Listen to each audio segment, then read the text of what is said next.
ದೇವರ ನಾಮಕ್ಕೆ ಸ್ತೋತ್ರವಾಗಲಿ.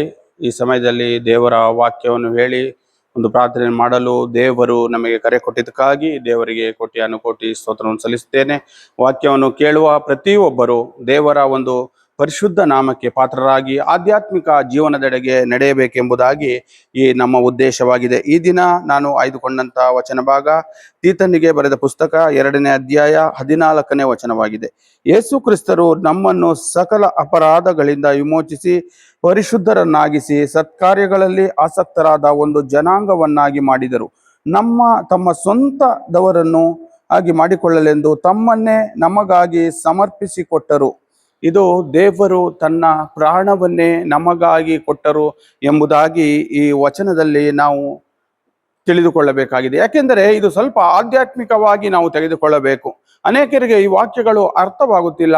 ಬೈಬಲ್ ಅನ್ನು ತೆಗೆದುಕೊಂಡು ಅನೇಕ ಬಾರಿ ಓದಿ ಈ ವಾಕ್ಯವನ್ನು ಆಧ್ಯಾತ್ಮಿಕವಾಗಿ ನಾವು ತೆಗೆದುಕೊಂಡಾಗ ನಮ್ಮ ಜೀವಿತದಲ್ಲಿ ಒಂದು ಬದಲಾವಣೆಯನ್ನು ಕಾಣಲು ಸಾಧ್ಯವಾಗುತ್ತದೆ. ಏಕೆಂದರೆ ನಮಗಾಗಿ ಕ್ರಿಸ್ತನು ಈ ಲೋಕಕ್ಕೆ ಬಂದು ನಮ್ಮಂತೆಯೇ ಜೀವಿಸಿದ್ದಾರೆ. ಯಾವ ರೀತಿ ಲೋಕದಲ್ಲಿ ಬದುಕುವುದು ಎಂಬುದಾಗಿ ನಮಗೆ ತೋರಿಸಿಕೊಟ್ಟಿದ್ದಾರೆ. ಅದೇ ರೀತಿ ನಾವು ಕೂಡ ಕ್ರಿಸ್ತನ ಅನುಯಾಯಿಗಳಾಗಿ ಜೀವಿಸಲು ಸಿದ್ಧರಾಗಬೇಕಾಗಿದೆ. ಏಕೆಂದರೆ ಮುಂದೊಂದು ದಿನ ಆತನ ಬರೋಣದಲ್ಲಿ ನಾವು ಪಾಲುದಾರರಾಗಬೇಕಾಗಿದೆ. ಇದಕ್ಕಾಗಿಯೇ ದೇವರು ನಮ್ಮನ್ನು ಈ ಭೂಮಿಯ ಮೇಲೆ ಸೃಷ್ಟಿ ಮಾಡಿರುವುದು ಎಂಬುದಾಗಿ ನಾವು ಈ ವಾಕ್ಯದ ಮುಖಾಂತರ ತಿಳಿದುಕೊಳ್ಳಬೇಕಾಗಿದೆ. ಪ್ರತಿದಿನವೂ ವಾಕ್ಯವನ್ನು ಓದಿ ಧ್ಯಾನಿಸಿ ಪ್ರಾರ್ಥಿಸುವಾಗ ನಮ್ಮೊಂದಿಗೆ ದೇವರಿದ್ದಾರೆ ಎಂಬುದನ್ನು ತಿಳಿದುಕೊಳ್ಳೋಣ. ಈ ವಾಕ್ಯವನ್ನು ಅನೇಕರಿಗೆ ಶೇರ್ ಮಾಡಿ ನೀವು ಈ ಸ್ವಾರ್ಥ ಪ್ರಸಾದದಲ್ಲಿ ಪಾಲುದಾರರಾಗಿ.